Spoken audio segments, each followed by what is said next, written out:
আসসালামু আলাইকুম। স্বাগতম সবাইকে সাকিব স্টোরি লাউঞ্জে। আমরা কুয়াশা সিরিজের রোমাঞ্চকর গল্প পিরামিডের গুপ্তধন এর দ্বিতীয় খণ্ডর গল্প শুনছি। পূর্বের এপিসোডে পিরামিডের ভেতরে প্রবেশ, রহস্যময় সংকেত আর বিপদের ইঙ্গিত আমরা পেয়েছিলাম।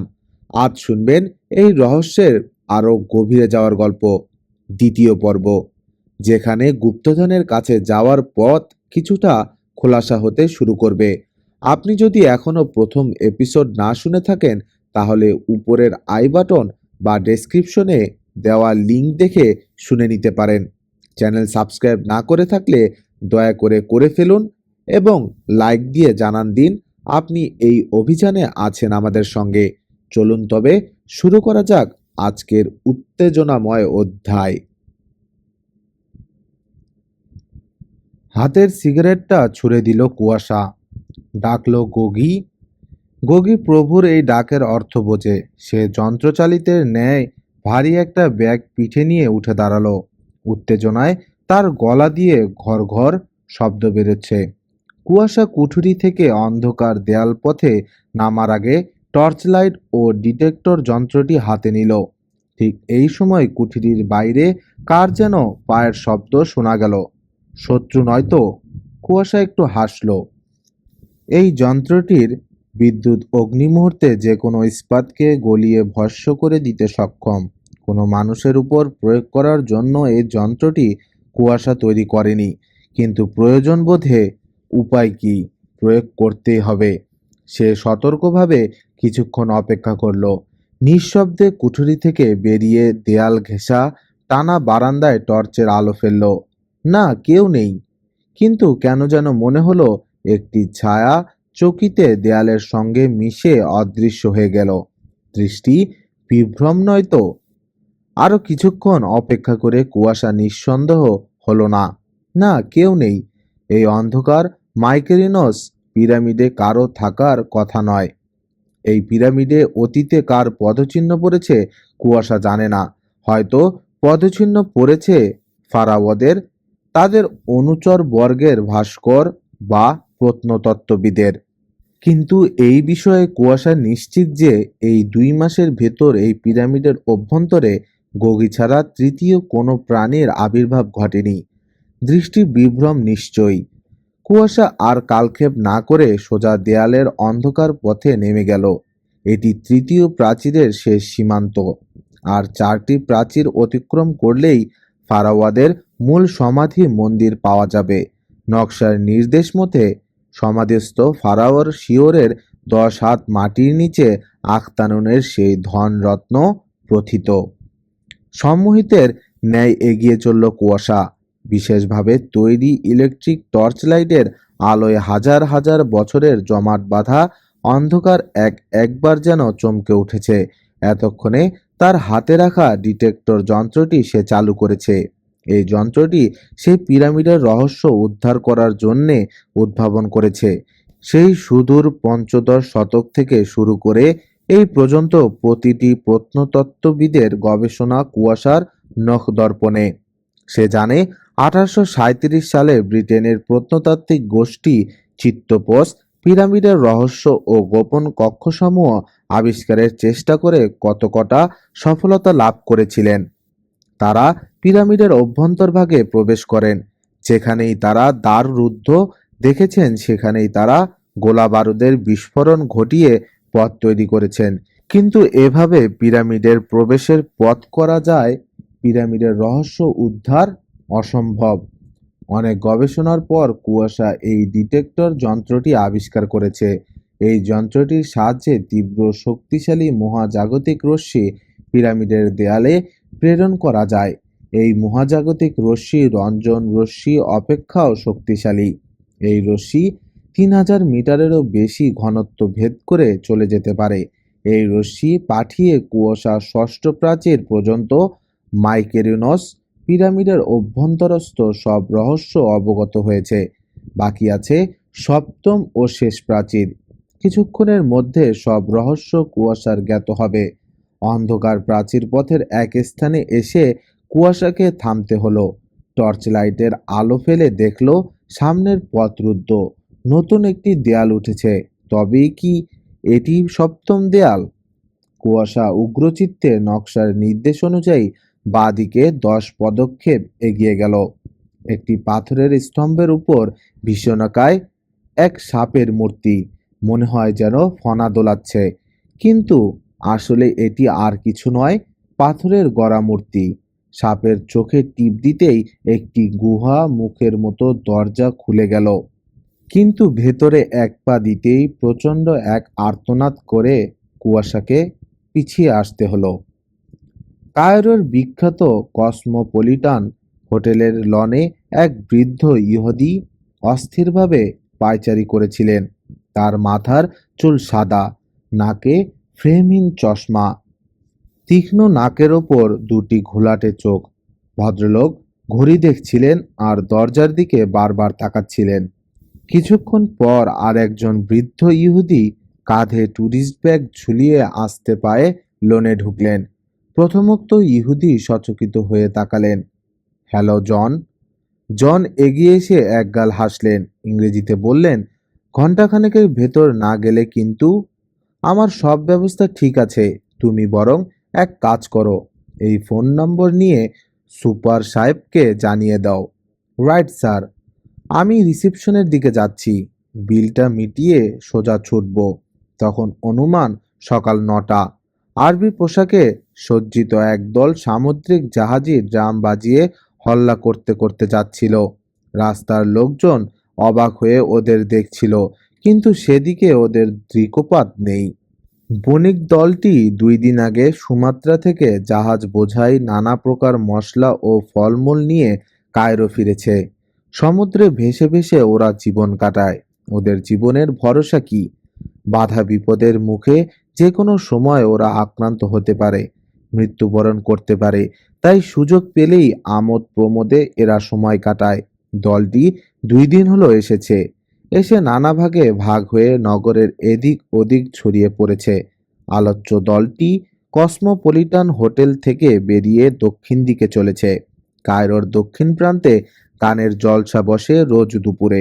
উন্মুক্ত ময়দানে খেজুর গাছের ছায়ার নিচে যাযাবর রমণীরা মিশরীয় বেদুইনের হাতের ম্যান্ডোলিনের বাজনার তালে তালে নৃত্য করে।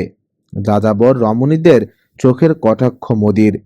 লাল ঘাগরার ঢেউয়ে আরব সাগরের বাতাস নাচে। ড্রাম বাজিয়ে বাজিয়ে ওরা চলেছে।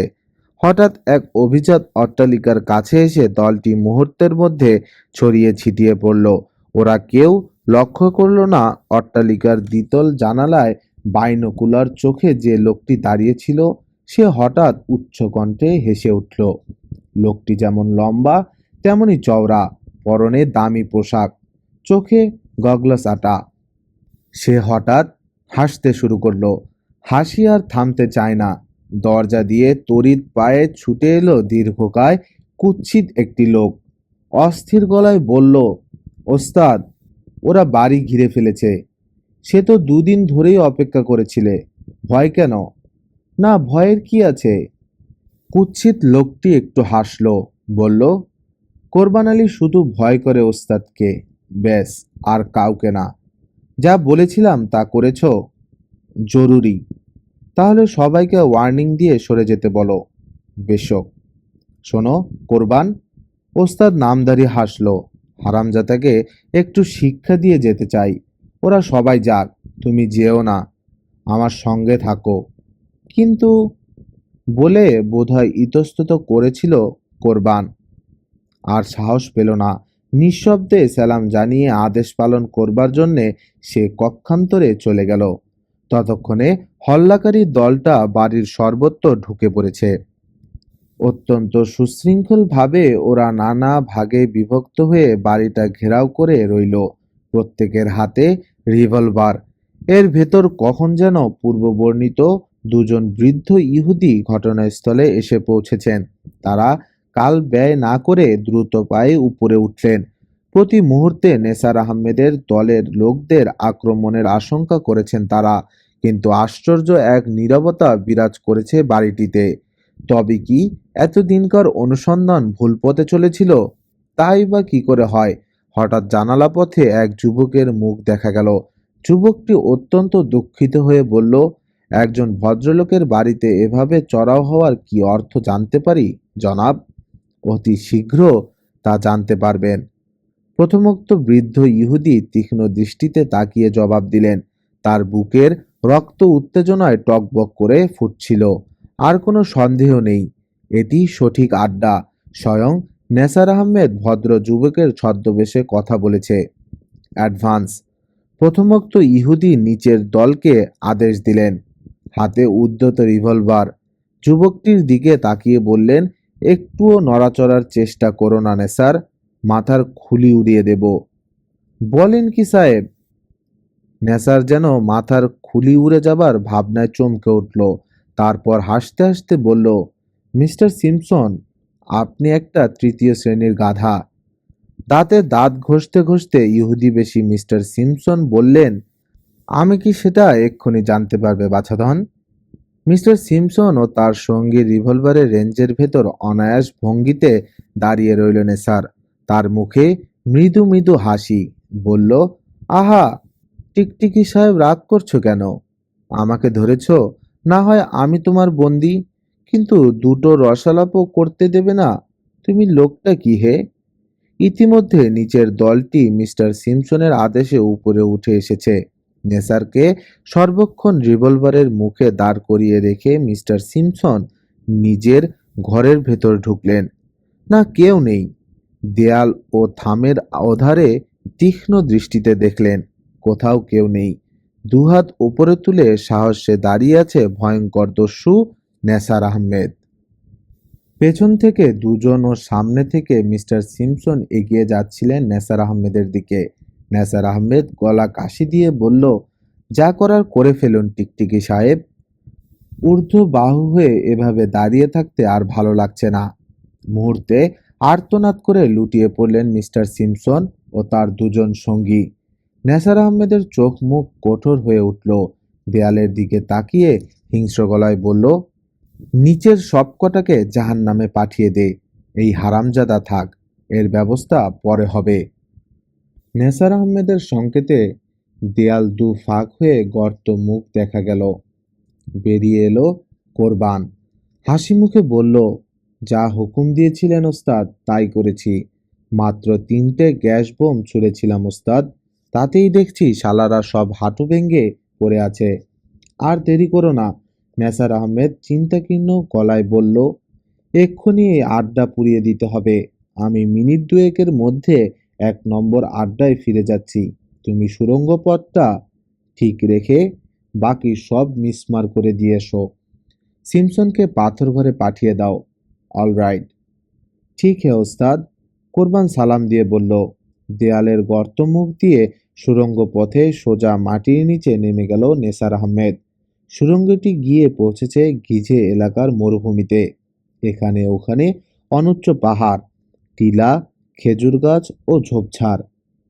কয়েক মিনিট নীরবতা বিরাজ করল পূর্বোক্ত হানাবাড়িতে। তারপর বিস্ফোরণের পর বিস্ফোরণে অগ্নুৎপাত ঘটতে লাগলো। মুহূর্তে ধোঁয়া ও আর্তনাদের শব্দে আকাশ বাতাস ভরে উঠল। সেই আর্তনাদের সঙ্গে তাল রেখেই যেন একটি পিশাচ কণ্ঠ গিজে এলাকার মরুভূমির নিচে এক সুরক্ষিত গুপ্তকক্ষে দাঁড়িয়ে প্রবলভাবে অট্টহাস্য করে উঠল। সামনে দাঁড়িয়ে ছিল কোরবান ও মতিয়া। যুবতী মতিয়া নেসারের পানপাত্র ভরে দিচ্ছিল নতমুখে। নেসার আহমেদ হাসতে হাসতে বলল, তাহলে সব ঠিক আছে কোরবান? সব ঠিক আছে ওস্তাদ। সিম্পসন কুত্তাটাকে অজ্ঞান অবস্থায় পাথর বাড়িতে পাঠিয়ে দিয়েছি। আর 3 নম্বর আড্ডাটা এতক্ষণে বোধহয় পুরো ছাই হয়ে গেছে। All clear. শোনো কোরবান, আমরা দিন তিনেকের ভেতর এই দেশ ত্যাগ করব। তুমি যাবার ব্যবস্থা ঠিক করে রাখো। মতিয়া। মতিয়া ভীত চোখে নিঃশব্দে পানপাত্র ভরে দিল। গ্লাসে চুমুক দিয়ে নেসার আহমেদ বলল, আজ সারাদিন আমি বিশ্রাম করব, রাত্রিবেলা শুরু করব কাজ। আমার সঙ্গে তুমি ছাড়া থাকবে কালু আর মদন। ঠিক হ্যাঁ ওস্তাদ। পথ পেয়ে গেছি, রাস্তা বিলকুল সাফ। এখন মধু মণিমুক্তা বোঝাই করে পাচার করা। হা হা হা হা। নেসার আহমেদ হাসল। জেবাকে মেরেছিলাম বড় কায়দা করে, বিছানায় শুয়ে গায়ে আদর করতে করতে কোরবান, জি ওস্তাদ। সিমসন কুত্তাটাকে কিন্তু তেদর। সাবধান। ওস্তাদ যা বলেছেন তাই হবে। আমরা সাবধানে থাকব। হুম, সাবধানে থেকো। নেসার আহমেদ স্থলিত পায়ে মতিয়ার দিকে এগিয়ে গেল। মতিয়া ভীত চোখে তাকিয়ে আছে। সে বুঝল পানপাত্র ভরে দেবার কাজ ফুরিয়েছে। এখন নিজেকেই পানপাত্র করে তুলে ধরতে হবে নেসার আহমেদের কাছে। কোরবান হাসল, কানা চোখটা আরো কুৎসিত দেখালো। প্রভু ও মতিয়ার দিকে তাকিয়ে চকিতে সে কক্ষান্তরে সরে এলো। পেছনে দাঁড়িয়ে গগি ক্রুদ্ধ হুঙ্কার দিয়ে উঠল। আঘাতটা সামলাতে বেশ কিছুক্ষণ লাগলো কুয়াশার। গগির দিকে তাকিয়ে আস্তে গলায় বলল, কোয়েট গগি। গগির গর্জন থেমে গেল। সে বোবা দৃষ্টি মেলে প্রভুর দিকে তাকিয়ে রইল। কুয়াশা বুঝল আর কিছু নয়। গগি বিচলিত হয়েছে তার আর্তনাদ শুনে। সপ্তম প্রাচীরে পা দিতে গিয়ে ডান দিকে ঘুরেছিল কুয়াশা। অমনি প্রবল এক বিষ নিঃশ্বাসের ঝাপটা এসে লাগলো তার চোখে মুখে। মুহূর্তে মনে হয়েছিল তার মৃত্যু হচ্ছে। দম টানতে পারছে না। আমি মরছি, এই ভাবনার ভেতর প্রবল এক প্রতিরোধকারী শক্তির প্রতিক্রিয়া থাকে। সেই শক্তির বলেই হয়তো সে ছিটকে পেছনে সরে আসতে পেরেছিল, নতুবা তার প্রাণহীন দেহ পিরামিডের পাথরে এতক্ষণ নিশ্চল হয়ে পড়ে থাকত। একসময় প্রাণায়ামের অভ্যাস ছিল কুয়াশার। সেই অভ্যাসের বলে সে অচিরে বিষ-কষ্ট থেকে নিঃশ্বাস মুক্ত করল। ডিটেক্টর যন্ত্রটি বন্ধ করে সে একটি পাথরে আসন নিয়ে বিশ্রাম করতে লাগলো। মনে পড়ল দিবার কথা। সে যখন বেরিয়ে আসে তখন দিবা দাঁড়িয়েছিল কেবিনের বারান্দায়। ঢিলে কুর্তা ও পাজামা পরনে, পিঙ্গল কেশরাশি পিঠে ছড়ানো। বিষণ্ণ ও নিশ্চল দিবাকে অন্ধকারে মোমবাতির শিখার মতো সুন্দর ও আরক্তিম দেখাচ্ছিল। সে দিবাকে শুভ প্রভাত জানিয়েছিল। দিবা বলেছিল, তুমি আমাকে সঙ্গে নেবে? বলো কি? কুয়াশা একটু হেসেছিল। আমি যাব মাটির নিচে কবর খুঁড়তে। সেখানে গিয়ে তুমি কি করবে? না, আমি যাব। আমি নানাভাবে তোমাকে সাহায্য করতে পারবো। না, তুমি এখানেই থাকো। কুয়াশা হেসে বলেছিল, তুমি চিন্তা করো না, তোমার মামলা প্রায় খতম করে এনেছি। মুজাদ্দিদ করিমের সঙ্গে আমার দেখা হয়েছে, কথাবার্তাও হয়েছে। দিবা সাগ্রহে কথাগুলো শুনল। হেলান দিয়ে দাঁড়িয়েছিল, এবার সোজা হলো। বলল, সত্যি? কুয়াশা একটু হেসেছিল। বলেছিল, আমি চলি। দিবা পূর্ণবার অধীর হয়ে উঠেছিল। বলেছিল, তুমি যেখানে যাচ্ছ সে জায়গা সম্পর্কে তোমার কোনো ধারণা নেই কুয়াশা। আমার কথা রাখো, আমাকে সঙ্গে নাও। কুয়াশা বিরক্ত হয়েছিল। বলেছিল, তুমি এখানেই থাকবে। চলি, অনেক দেরি হয়ে গেল। দিবা আসতে চেয়েছিল, দিবাকে সে আনেনি। আনা সঙ্গত হতো না তাই আনেনি। কিন্তু দিবা ঠিক কথাই বলেছিল। এই পিরামিডের সপ্তম প্রাচীর সম্পর্কে তার প্রায় কোনো ধারণাই নেই। হঠাৎ গগি হুঙ্কার দিয়ে উঠল। সবিস্ময়ে তার দিকে তাকালো কুয়াশা। দেখল গগি পেছনের দিকে তাকিয়ে আছে আর অনবরত ক্রুদ্ধ নিঃশ্বাস ছাড়ছে। কুয়াশা জানে ইতর জন্তুর ঘ্রাণ ও শ্রবণ শক্তি মানুষের চেয়ে অনেক বেশি। বিশেষত গগির এই ব্যাপারে কখনো ভুল হয় না। ব্যাপার কি দেখার জন্যে সে উঠে দাঁড়ালো। মনে পড়ল পদশব্দ শোনার কথা, দেয়ালের সাথে মিশে যাওয়া ছায়ামূর্তির কথা। সে এগিয়ে গেল, সতর্ক পায়ে এদিক ওদিক খুঁজল, অপেক্ষা করল। না, কোথাও কেউ নেই। সে দৃষ্টি দিয়ে আদর করল গগিকে, তার একমাত্র বন্ধু। আফ্রিকার লিম্পোপো নদীর সহস্র কুমির তাকে আক্রমণ করেছিল।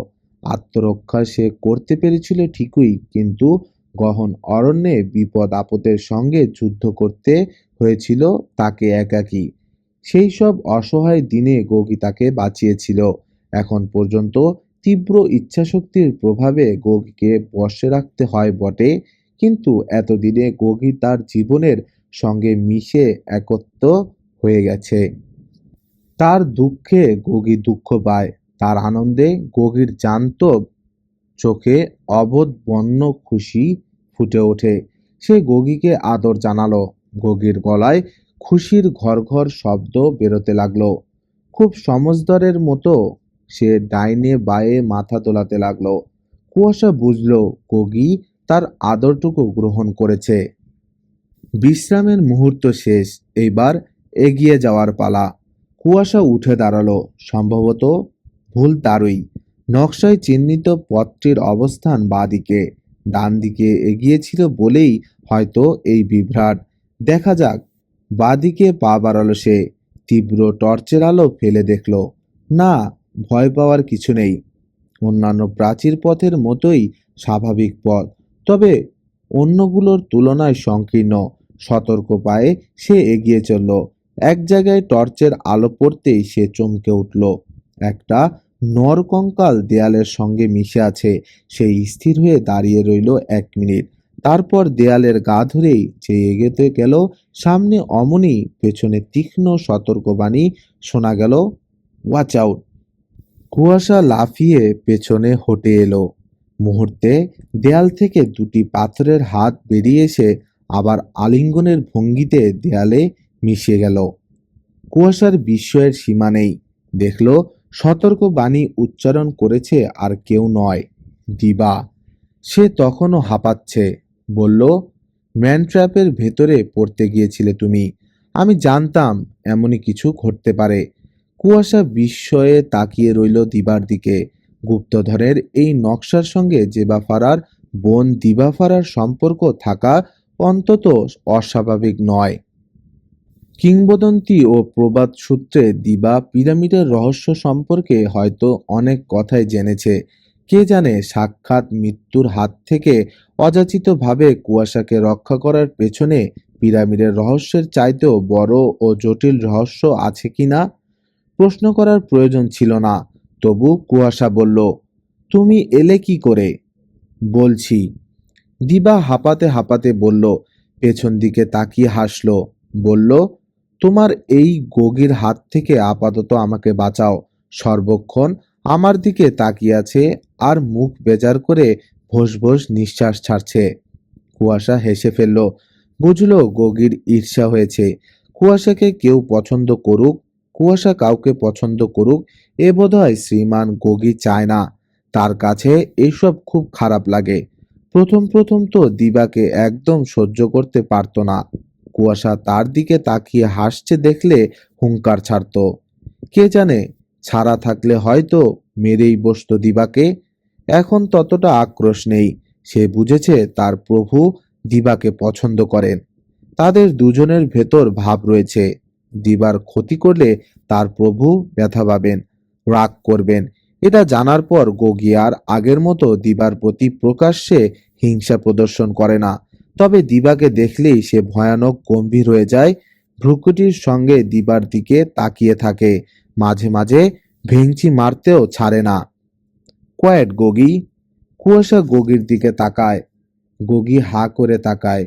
ভাবটা, বাহ, আমি আবার কি করলাম? পরে প্রভুর আদেশ বুঝতে পেরে অন্যদিকে তাকিয়ে থাকে। কুয়াশার ডিটেক্টর যন্ত্রটি নিশ্চল হয়ে পড়ে আছে। পাশে বসে সে ও দিবা। দিবার চোখ মুখ উজ্জ্বল আর রক্তিম। মুজাদ্দিদ করিমের সঙ্গে আবার মিলিত হতে পারছে। হয়তো এই ভাবনায় সে সুখী। কুয়াশা মহুয়ার কথা মুহূর্তের জন্য ভাবল। মনে মনে হাসল। চলো এবার। কোথায়?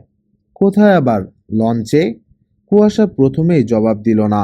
সে দিবার সুন্দর মুখখানি দেখতে লাগলো। দিবা আবার বলল, কি হলো? তুমি যাও দিবা, আমি যাব না। কেন? যে কাজের জন্য বেরিয়ে এসেছি সে কাজ উদ্ধার না করা পর্যন্ত আমার বিশ্রামের প্রশ্ন ওঠে না।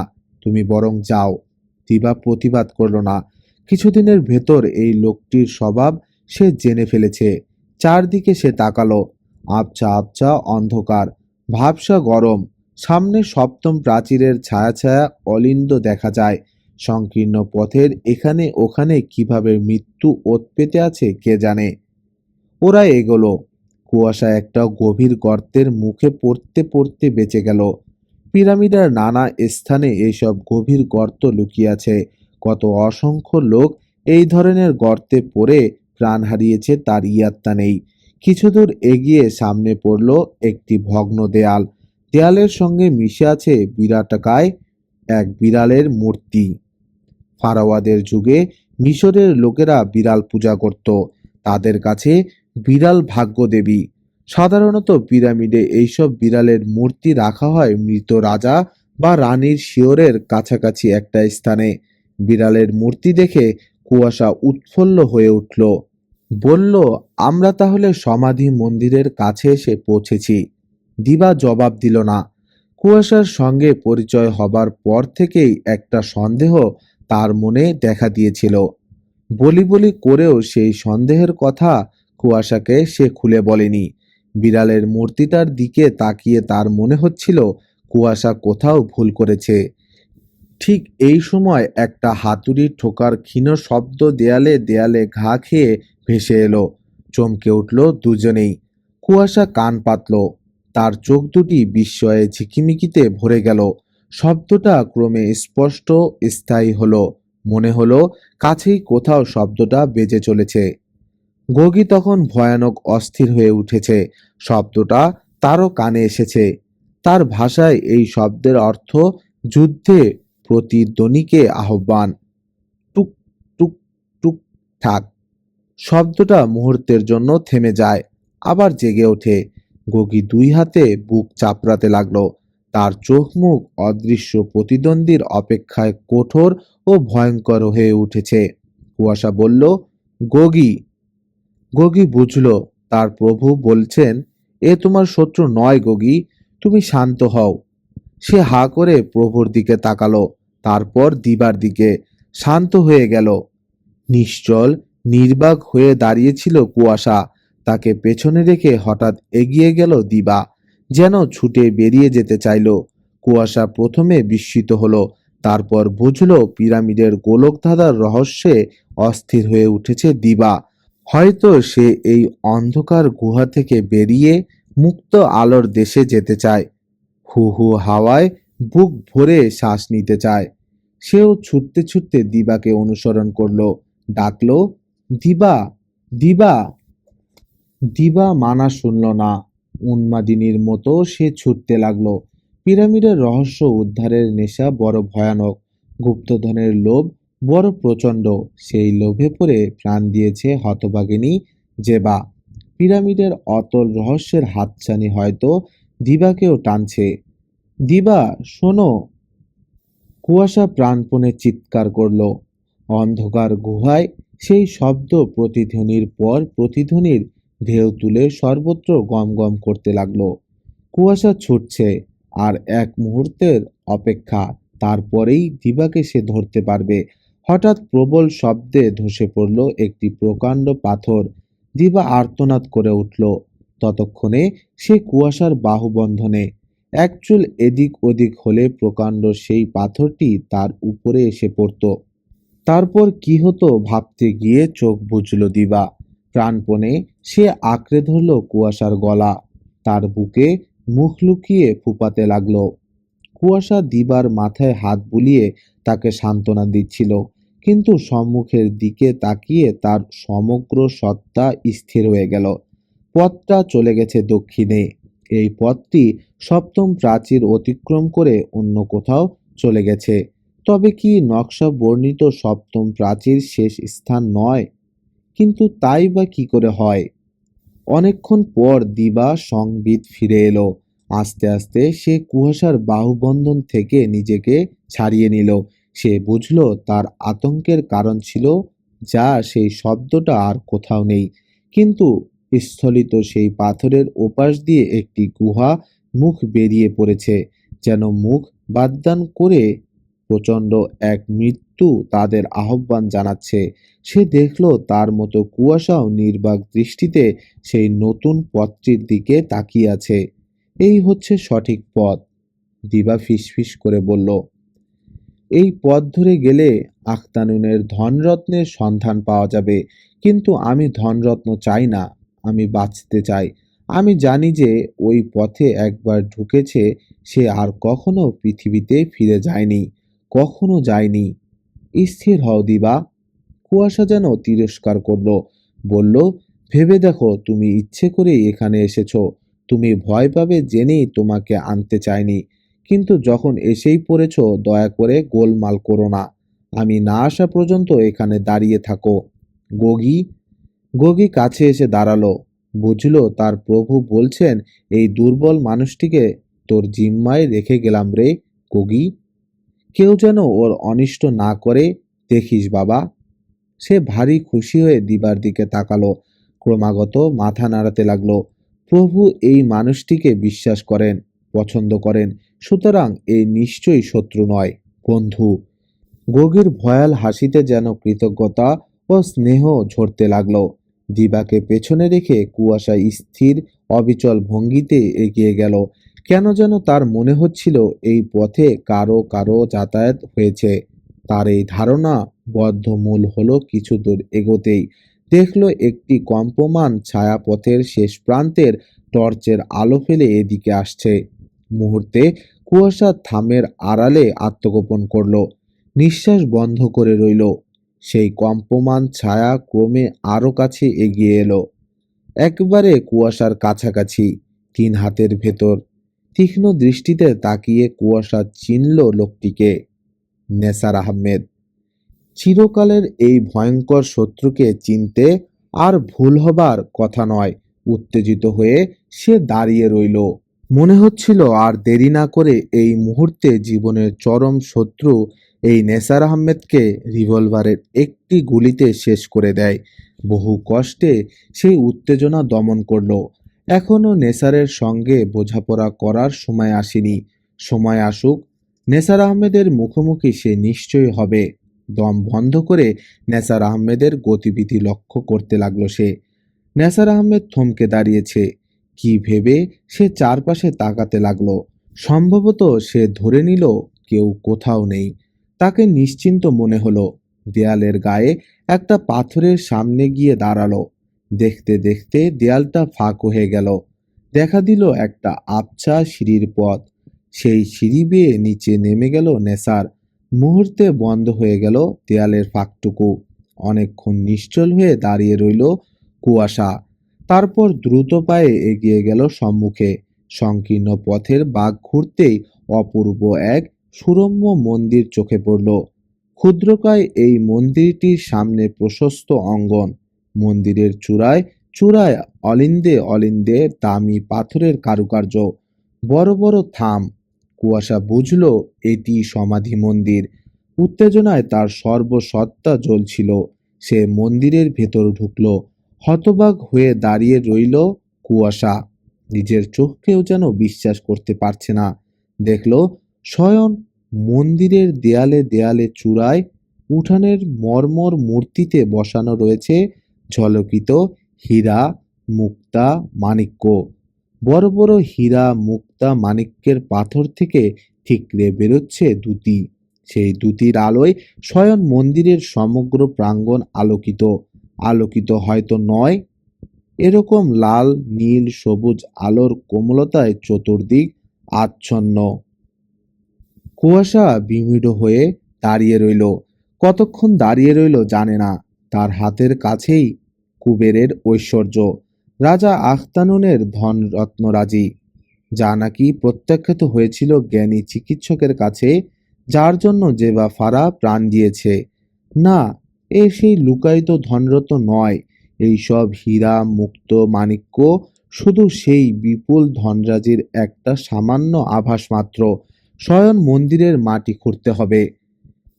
20 ফুট মাটির নিচে রয়েছে সেই ঐশ্বর্য, আখতানুনের ঐশ্বর্য। কুয়াশা এখনো পরিশ্রম ও সাধনার ফল পায়নি। সে এগোলো। এক মুহূর্ত বুঝি কি ভাবলো, ডেকে আনবে নাকি দিবাকে, জেবা ফারার বোন দিবা ফারাকে। দিবা দাঁড়িয়ে আছে সপ্তম দেয়ালের বাইরে। চকিতে আরেকটা কথা ভাবলো কুয়াশা। তীক্ষ্ণ বাণের মতো কথাটা বিদ্ধ হয়ে আছে এতক্ষণ। না, দিবাকে সে সন্দেহ করে না। সে ভাবছে নকশাটার কথা, যে নকশা তার অধিকারে আছে, যে নকশার নির্দেশনা অনুযায়ী এতদিন কাজ করেছে। কই, সে নকশার পথ ধরে স্ফীত এই শয়ন মন্দিরে আসার পথ তো সে পায়নি। দুর্ঘটনা কিংবা আকস্মিকতা তাকে এই গুপ্ত পথটির সন্ধান দিয়েছে। সে কৌতূহলী হয়েছিল বলেই এখানে আসতে পেরেছে। ভাগ্য তার প্রতি সদয় বলেই এই শয়ন মন্দিরের গুপ্ত কক্ষে সে পদার্পণ করতে পেরেছে। কিন্তু যদি আকস্মিক এই ঘটনা না ঘটতো। দাঁতে দাঁত ঘষল কুয়াশা। তার কপালের ঘামের চিহ্ন ফুটে উঠল, হাতের মুঠো শক্ত হয়ে উঠল। নেসার আহমেদ, তুমি যত বড় দূরত্বরই হও না কেন, আমার হাতে তোমার রক্ষা নেই। ফিসফিস করে কুয়াশা যেন নিজের সঙ্গেই কথা বলল। তার নিজের নকশাটা ভুল, আর তার প্রতিপক্ষ নেসার আহমেদ ঠিক নকশা ধরে ঠিক পথে এগিয়ে এসেছে। ভাবতে গিয়ে কুয়াশা ঘৃণায়, ক্রোধে আর হিংসায় ভেতরে ভেতরে আচ্ছন্ন, উন্মত্ত হয়ে উঠল। সে ধীরে ধীরে এগিয়ে চলল শয়ন মন্দিরের দিকে। না, দিবাকে সে ডাকবে না। এখানকার প্রতিটি মুহূর্ত মূল্যবান, গুরুত্বপূর্ণ। নেসার আহমেদ ও তার দলবল সন্ধান জেনেছে এই গুহার, এই ধনরাজির। একটু ভুল করলে রক্ষা নেই। রাজা আখতানুনের পিতামহের সঙ্গে মৃত্যুর রাজত্বে কাটাতে হবে তাকে। সে হাসল। তার অস্তিত্বের চারদিক হাজার হাজার বছরের স্মৃতি, আচ্ছন্ন আলো, আলো। প্রেতাত্মা ও নেসার আহমেদের জিঘাংসার ভ্রুকুটি। এবারে আর ভুল করল না কুয়াশা। পিরামিড তত্ত্ব সম্পর্কে তার গভীর জ্ঞান। সে প্রতিটি পাথরের ইতিহাস বলতে পারে, প্রতিটি স্তম্ভের নির্মাণ রহস্য জানে। ফেরাউনদের শক্তিমত্ত মনটির পরিচয় তার কাছে পরিস্ফুট। প্রথমে সে শয়ন মন্দিরের দিকে নির্ণয় করল দিকদর্শন যন্ত্রটি দিয়ে। চিরকাল মিশরের সবচেয়ে বড় ঐশ্বর্য নীলনদ। নীলনদ এই দেশের পবিত্র মাতৃজঠর। আবহমান কাল থেকে নীলনদের উৎপত্তিস্থল দক্ষিণ দিগন্ত মিশরবাসীদের কাছে পূজ্য। শয়ন মন্দিরের দক্ষিণ প্রান্ত বেছে নিল কুয়াশা। দক্ষিণ প্রান্তের দেয়ালের বিশেষত্ব সহজেই চোখে পড়ে না। অনেক কটা বিচিত্র পাথর একত্রিত করে সেই দেয়াল নির্মিত। এক একটি পাথরের এক এক রকম রং। দেয়ালের মাঝখানে একটি প্রশস্ত ও মসৃণ মেজেন্টা রঙের পাথর। একটার পর একটা পাথর পরীক্ষা করল কুয়াশা। মেজেন্টা রঙের পাথরে হাত দিতেই পাথরটি ঘড়ির পেন্ডুলামের মতো দুলতে লাগলো, কিন্তু খুব ধীর গতিতে। একটু একটু পাথরটি সরতে লাগলো। ভেতর থেকে স্পষ্ট হয়ে উঠেছে একটি গুহামুখ। পাথরটি স্থানচ্যুত করার অনুরূপ ব্যবস্থা দেয়ালের ভেতর দিকেও রয়েছে। কুয়াশা পাথরটির গতির ভারসাম্য রক্ষা করে দেয়ালের ভেতর দিয়ে গুহা মুখে পৌঁছল। গুহা ধরে নেমে গেল নিচে। নিচে নেমেই ভয়ে উত্তেজনায় চিৎকার করে উঠল কুয়াশা। সহাস্যে দাঁড়িয়ে আছেন একপাশে রাজা এমনহোটাপ, স্থির, অবিচল, নিষ্ঠুর মূর্তি। মিস্টার সিম্পসন বন্দি অবস্থায় নেসার আহমেদের ২ নম্বর আড্ডায় দিন কাটাচ্ছিলেন। নেসার আহমেদের ২ নম্বর আড্ডা মরুভূমির নিচে, একটা শিলাময় পাথুরে গুহার ভেতর। তাকে রাখা হয়েছিল ছোট্ট একটা ঘরে। কোরবান আলীর হুকুম ছিল তাকে সর্বদাই হাত পা বেঁধে রাখার। ৩ দিনের ভেতর এক মুহূর্তের জন্যে এই হুকুমের এদিক ওদিক হয়নি। মিস্টার সিম্পসন বন্দী হওয়াতে যত না বিমর্ষ হয়েছিলেন, অপমানের জ্বালায় তার চেয়ে বেশি হয়েছিলেন যন্ত্রণাহত। স্কটল্যান্ড ইয়ার্ডে শিক্ষাপ্রাপ্ত স্বনামধন্য গোয়েন্দা সিম্পসন মৃত্যুকে ভয় পান না, কিন্তু চালের সামান্য একটা ভুলে তাকে বন্দী হতে হলো। আর বন্দী হয়ে এমন অসহায় অপমানকর জীবনযাপন করতে হচ্ছে, এই যন্ত্রণা মৃত্যুর চেয়েও ভয়ানক আর গ্লানিকর। মিস্টার সিম্পসনের চেহারায় এই কদিন বিপুল পরিবর্তন দেখা দিয়েছে। তার প্রশস্ত ললাটে অসংখ্য বলিরেখা ফুটে উঠেছে। চোখ দুটি উন্মাদের মতো সর্বদা জ্বলছে। হাত পা শৃঙ্খলাবদ্ধ। সিম্পসন সর্বক্ষণ একটা কোনো উপায় খুঁজছেন এই বন্দিশালা থেকে মুক্ত হবার। একটা কোনো সূত্র খুঁজছেন জেবাফারার হত্যাকারী নেসার আহমেদকে সমুচিত শিক্ষাদানের। কিন্তু তার সব চেষ্টা নিষ্ফল, সব চিন্তা অসহায়। মিস্টার সিম্পসন নিষ্ফল আক্রোশে গুহার আবছা অন্ধকার ও অসহায় বন্দিত্ব সহ্য করেন। তার ঘরের সামনে রাখা হয়েছে কোরবান আলীর জনৈক বিশ্বস্ত চেলাকে। সে প্রতিক্ষণ সজাগ হয়ে প্রবেশপথে দাঁড়িয়ে থাকে। দু একবার মিস্টার সিম্পসন আকারে ইঙ্গিতে তাকে প্রলোভন দেখিয়ে ব্যর্থ হয়েছেন। প্রহরীটা শুধু হেসেছে আর অনুসন্ধিৎসু দৃষ্টি মেলে তাকিয়েছে মিস্টার সিম্পসনের দিকে। মিস্টার সিম্পসন বলেছেন, তুমি তাকিয়ে কি দেখছো? আপনাকে দেখছি। আপনি বাঁচতে চান না? আমি নেসার আহমেদকে ধরতে চাই। সে একটা খুনি ডাকাত। তুমি আমাকে সাহায্য করো। আমার সরকার তোমাকে অনেক টাকা দেবে। নেসার আহমেদ যদি খুনে ডাকাত হয় তাহলে আমি আর সাধু হলাম কিসে সাহেব? প্রহরীটা হাসে, বলে, ওসব লোভ দেখাবেন না আমাকে, লাভ হবে না কিছু। মিস্টার সিম্পসন মনে মনে অশিক্ষিত ভয়ঙ্কর দর্শন প্রহরীর প্রশংসা না করে পারেন না। ন্যায়ের পথ আছে, ডাকাতেরও আছে ধর্ম। এই প্রহরী তার স্বধর্ম রক্ষা করছে। নেসার আহমেদ লোকটা ভাগ্যবান। তিনি আর কিছু বলেন না। প্রহরী নিঃশব্দে দরজার দিকে চলে যায়। স্থানুর মতো দাঁড়িয়ে থাকে। অন্ধকারের দিকে তাকিয়ে সিম্পসনের ঘুম ভাঙে। সময় কাটে। বন্দিদশায় কদিন গেল এই হিসাবও তার মনে নেই। একদিন দরজার গোড়ায় উচ্চকণ্ঠে হাসি শোনা গেল। সচকিত হলেন মিস্টার সিম্পসন। ভেতরে ঢুকলো নেসার আহমেদ, মদে চুর। একটি যুবতী মেয়ের কোমরে হাত দিয়ে টলতে টলতে ঢুকলো। পেছনে কোরবান। মিস্টার সিম্পসনের চোখ দুটি মুহূর্তের জন্যে জ্বলে উঠল। ব্রাদার সিম্পসন, মদেচুর নেসার আহমেদ উদারতায় বিগলিত। তোমার প্রতি যে নির্দয় ব্যবহার আমরা করছি তার জন্য আমরা খুবই দুঃখিত। কি বলো কোরবান? কোরবান আলী সঙ্গে সঙ্গে সমর্থন জানায়।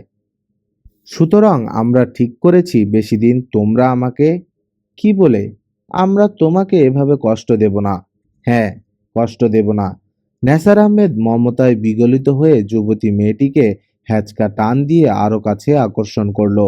অত্যন্ত চটুল দেখতে মেয়েটা প্রথমে ভয়ার্ত গলায় চেঁচিয়ে উঠল। পরে নেসার আহমেদের নির্দয় আলিঙ্গনের ভেতর খসখসে চাপা গলায় হেসে উঠল। তুমি এখন পাশের ঘরে যাও চম্পা। নেসার আহমেদ আলিঙ্গন থেকে মেয়েটিকে মুক্ত করে দিয়ে বিড়বিড় করলো। বলল, আমি এখন ব্রাদার সিম্পসনের সঙ্গে কথা বলবো। চম্পা নামধারী মেয়েটা চলে গেল। নাও ব্রাদার সিম্পসন। নেসার ঠিক মুখোমুখি দাঁড়ালো সিম্পসনের। বলল, আমি ঠিক করেছি তোমাকে আর 2 দিন বাদে মুক্তি দেব। মিস্টার সিম্পসন এই কথার অর্থ ভালো করেই জানেন। তিনি শুধু বললেন, তুমি যাই করো নেসার, আমি তোমাকে ঘৃণা করি। নেসার হো হো করে হেসে উঠল। বলল, তুমি লোকটা বেশ বুদ্ধিমান সিম্পসন। তবে ওই দিন আমাকে ধরতে গিয়ে যে বোকামি করেছো তার তুলনা হয় না। তোমার গাধামি আর তোমার বুদ্ধি দেখে আমি চমৎকৃত হয়েছি। আমি ঠিক করেছি যথাচিত মর্যাদার সঙ্গে তোমাকে মৃত্যুদণ্ড দেয়া হবে। মিস্টার সিম্পসন শুধু তাকিয়ে রইলেন। নেসার আহমেদ হাসতে লাগলো। বলল, মর্যাদার সঙ্গে কেন বললাম জানো? সাধারণ মৃত্যুদণ্ডের সঙ্গে তোমারটার তফাৎ থাকবে। তোমাকে প্রথম ছেড়ে দেওয়া হবে আমার শিকারী কুকুরগুলোর ভেতর। কুকুরগুলোকে ট্রেনিং দেয়া আছে। ইশারা করলেই তারা তোমার উপর ঝাঁপিয়ে পড়বে। তোমার পায়ের বাঁধন খুলে দেয়া হবে। হাতের বাঁধন অবশ্য ঠিকই থাকবে। তবে তোমার কোনো অমর্যাদা হবে না। আমি কথা দিচ্ছি শিকারী কুকুরগুলো তোমাকে টেনে ছিঁড়ে খেয়ে ফেলবার আগেই তোমাকে সরিয়ে ফেলা হবে। এরপর তোমাকে এক জালা লবণাক্ত গরম পানির ভেতর রাখা হবে। তারপর নেসার আহমেদ হাসতে লাগলো। বলল, খুবই দুঃখের বিষয় যে তোমার মুক্তি 2 দিন পিছিয়ে দিতে হবে। এর কারণ কি জানো? কারণ হচ্ছে আমার প্রভুভক্ত শিষ্য কোরবান আলীর প্রার্থনা। 2 দিন পর আমার জন্মদিন। কোরবান আলী প্রার্থনায় জানিয়েছে ওই দিন যেন তোমাকে মুক্তি দেওয়ার ব্যবস্থা করা হয়। একটা ঢেকুর উঠল নেসার আহমেদের। পাশ ফিরে হাঁটতে হাঁটতে বলল, সিমসন সাহেব, আমার এখানকার কাজ প্রায় শেষ। আর সপ্তাহখানেকের ভেতর আমরা দেশে ফিরে যাচ্ছি। দুঃখ রইল, দেশে ফিরে গিয়ে তোমার মতো বন্ধুর দেখা পাবো না। হা হা। সিমসন সাহেব দাঁতে দাঁত চেপে বললেন, তোমারও দিন ফুরিয়েছে। কোরবান আলী উত্তেজিত হয়ে চাবুকে হাত দিল। তার একটা মাত্র চোখ ধিকি ধিকি আগুনে জ্বলছে। নেসার আহমেদ তাকে বাধা দিল, বলল, যেতে চাও কোরবান? সাহেব গোসা হয়েছেন, কিন্তু সাহেব এই কথাটা বুঝলেন না যে তিনি আমাদের ধরতে পারলে আমাদেরও সোজা শ্বশুরবাড়ি পাঠিয়ে দিতেন। নেসার আহমেদ হাসতে লাগলো। দিবা হাতে রিস্টওয়াচ দেখল। কুয়াশা গেছে 2.5 ঘন্টারও ওপর, আর অপেক্ষা করা ঠিক না। সে গগীর দিকে তাকিয়ে তার মনোভাব জানার চেষ্টা করল। গগী উঁচু একটা পাথরের উপর গম্ভীর হয়ে বসেছে, ভাটার মতো চোখ জোড়া, নিরতিশয় চিন্তিত। দিবা ডাকল, গগী। গগী অভ্যাস বসে উঠে দাঁড়ালো, কিন্তু পরক্ষণেই আবার বসে পড়ল। ভাবখানা, তুমি ডাকাডাকি করছো কেন? আমি তোমার চাকর। এই আমি বসলাম। সাহেব না আসা পর্যন্ত উঠব না। যা খুশি মনে করতে পারো। দিবা আবার ডাকলো, গগী। এইবারও প্রথমটায় গগী চঞ্চল হয়ে উঠল। দিবার ডাকের ভেতর আদেশের সুর ছিল, সেই সঙ্গে ছিল স্নেহ ও আদরের স্পর্শ। সে আদেশ প্রতিপালন করার জন্যে উঠে দাঁড়ালো, কিন্তু পরক্ষণেই তার মনে হলো সেই গম্ভীর সম্মোহনকারী আদেশ তো এ নয়। গগী ভ্যাবাচেকা খেয়ে দাঁড়িয়ে রইল। দিবা হাত দিয়ে পথ দেখিয়ে দিল, ইঙ্গিত করল একটু ইতস্তত করে। গগী দিবার বশ মানল। সে দেখছে সাহেব দিবার বন্ধু লোক। তার সঙ্গে কথা বলার সময় সাহেব কখনো গুলি ছোড়াছুড়ি করেন না, কখনো রাগ হয়ে হাত পা ছড়েন না, বরং হাসি মুখে কথা বলেন। গগী ইঙ্গিত পেয়ে এগিয়ে গেল। অন্ধকার সুড়ঙ্গে পথ চলতে গিয়ে বারবার হোঁচট খেল দিবা। সংকীর্ণ দেয়ালের নিচে সোজা হয়ে দাঁড়াবার চেষ্টা করলে মাথা ঠুকে যায়। দেয়ালের কন্দরে কন্দরে লুকিয়ে আছে জিঘাংসার নানা অভিসন্ধি, কিন্তু কিছুই তাকে টেনে রাখতে পারছিল না। মন্ত্রমুগ্ধের মতো সে পথ চলছিল। জেবাফারার লোভের ধিকি ধিকি আগুন যেন দিবার মনেও সংক্রমিত হয়েছে। অন্ধকার মৃত্যু গহ্বরে হাজার হাজার বছরের সঞ্চিত ধনরত্ন যেন দিবারও চাই। পিরামিডের নিচে এসে সব সে ভুলে গেছে। একটা মাত্র উদ্দেশ্য তাকে টেনে নিয়ে চলেছে, মমি, রাজার ধন।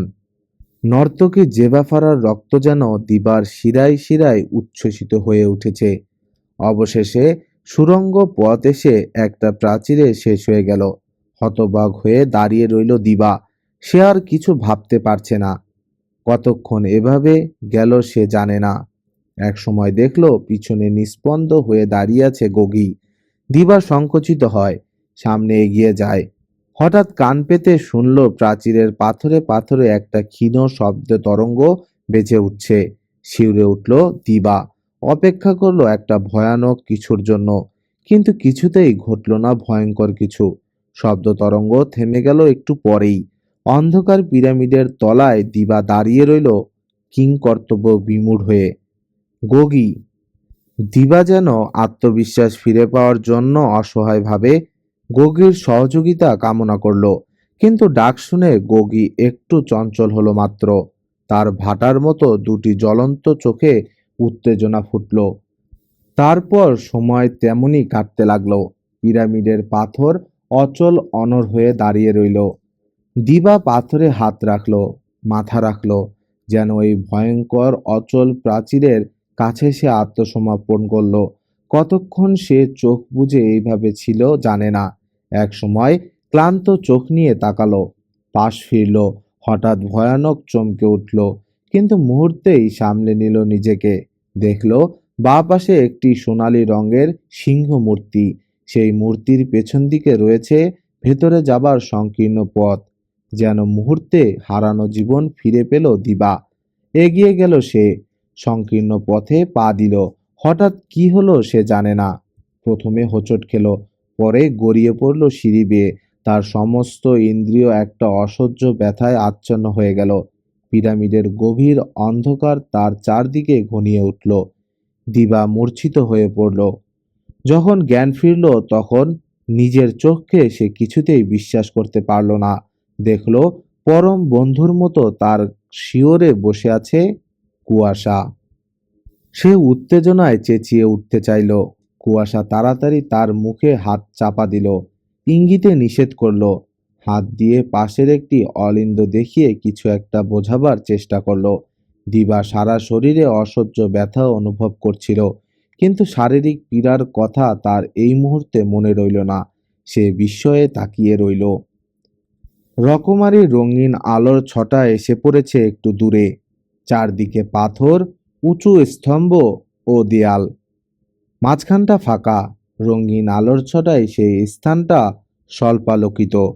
দিবা দেখল সেই স্বল্পালোকিত স্থানে দাঁড়িয়ে আছে একটা মানুষ, কাঁধে একটা বিড়াল। রাজপোশাক পরিহিত সেই লোকটার নাসিকা তীক্ষ্ণ, চোয়ালের গঠন নিষ্ঠুর স্বভাবের পরিচয় বহন করে। লোকটার অভিব্যক্তিতে একটা অতিকায় হিংস্র হাসি ফুটে আছে। কুয়াশা স্তব্ধ হয়ে বসে আছে।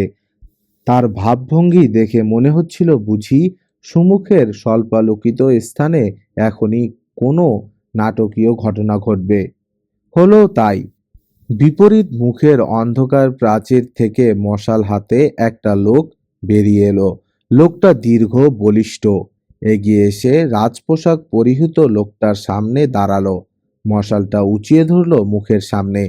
তারপর প্রচণ্ড অট্টহাস্য করে উঠল। বলল, রাজা এমন হঠাৎ, মরে গিয়েও তোমার স্বস্তি নেই। যক্ষ হয়ে রাজকোষ পাহারা দিচ্ছ, কিন্তু এবারে আমি তোমাকে মুক্তি দেব দোস্ত। আর মাত্র 3 দিন অপেক্ষা করো। একটা গুমোট নির্জনতা থমথম করে উঠল। মশালের লাল ছায়া দেয়ালে দেয়ালে সাপের জিহ্বার মতো লক লক করে উঠল। লোকটা মশাল নামিয়ে এক মুহূর্ত কি ভাবল, তারপর পাশের আর একটা অন্ধকার প্রাচীরে অদৃশ্য হয়ে গেল। বহুক্ষণ নিঃশব্দে কাটল। দিবা তাকালো কুয়াশার দিকে।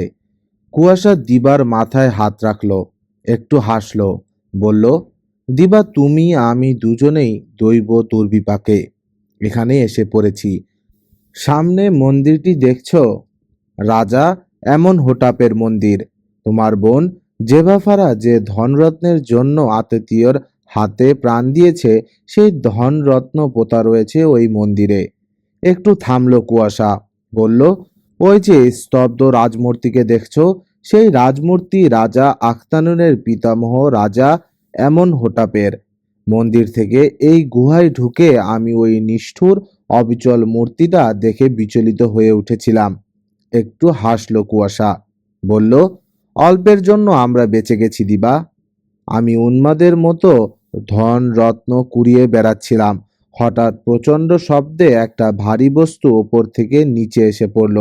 আমি চেতনা ফিরে পেলাম। কাছে গিয়ে দেখি তুমি। তোমাকে ধরে তুলতেই আবার বিপদ সংকেত। দেখলাম গুহার প্রবেশ মুখের পাথর ধীরে ধীরে নড়ছে। বুঝলাম বিপদ আসন্ন। তাড়াতাড়ি সরে এসেছি প্রাচীরের এই প্রান্তে। দিবা আস্তে আস্তে বলল, ওই লোকটি কে? রাজা এমন হোটাপের প্রেতাত্মা? সশব্দে হেসে উঠল কুয়াশা, বলল, না, জেভাফারার হত্যাকারী নেসার আহমেদ বর্তমানে কুয়াশার 1 নম্বরের শত্রু।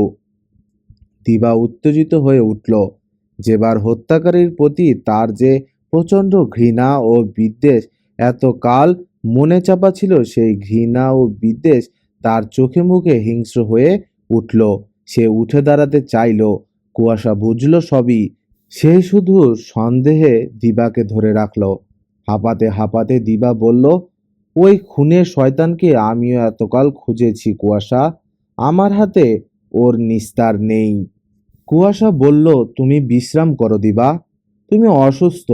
জেবার হত্যাকারী নেসার আহমেদের সঙ্গে বোঝাপড়া করার জন্য কুয়াশাই যথেষ্ট। তুমি বলতে বলতে কুয়াশার চোখ মুখ স্নিগ্ধ হাসিতে উদ্ভাসিত হয়ে উঠল। সে বলল, তুমি এ কাজের উপযুক্ত নও। তোমাকে আমি মুজাদ্দিদ করিমের জীবনে ফিরিয়ে দিয়ে আসব। দিবা তাকিয়ে রইল কুয়াশার দিকে। কুয়াশা আর কথা বলল না। সস্নেহে দিবার মাথায় হাত বোলাতে লাগলো। ক্লান্ত কণ্ঠে দিবা বলল, আমরা ফিরে যেতে পারবো? কুয়াশা হাসলো, বলল, পারবো, কিন্তু কিছুক্ষণ অপেক্ষা করতে হবে। তুমি এখানে বিশ্রাম করো, আমি গোগির খোঁজ করছি। কিন্তু কুয়াশা বলল, ভয় নেই দিবা, পিরামিডের রহস্য এখন আমার হাতের মুঠোয়। সে হাসলো, বলল, আমি পিরামিডের অতল রহস্যের সঙ্গে আরো কিছু রহস্য যোগ করব। নেসার আহমেদ অন্তত জানবে রাজা এমন হঠাৎ চক্ষ হলেও প্রতিশোধ নিতে জানেন। তুমি আমাকে সাহায্য করবে না দিবা? দিবা চুপ করে রইল। কুয়াশা এক মুহূর্ত তার দিকে তাকিয়ে আসতে পা বাড়ালো। গগীকে এই শিলা গুহার অন্ধকার থেকে উদ্ধার করতে হবে। আপাতত এই তার প্রধান কর্তব্য। এতক্ষণ শুনছিলেন পিরামিডের গুপ্তধন দ্বিতীয় খণ্ড এর পর্ব 2। গল্প যত সামনে এগোচ্ছে রহস্য যেন ততই ঘনীভূত হচ্ছে। আগামীকাল আমরা পৌঁছে যাব এই অভিযানের শেষ ধাপে, গুপ্তধনের মুখোমুখি হবার প্রস্তুতি নিয়ে। ততক্ষণ পর্যন্ত সাকিব স্টোরি লাউঞ্জের সাথেই থাকুন। আল্লাহ হাফেজ সবাইকে। সুস্থ থাকুন, রহস্যে থাকুন।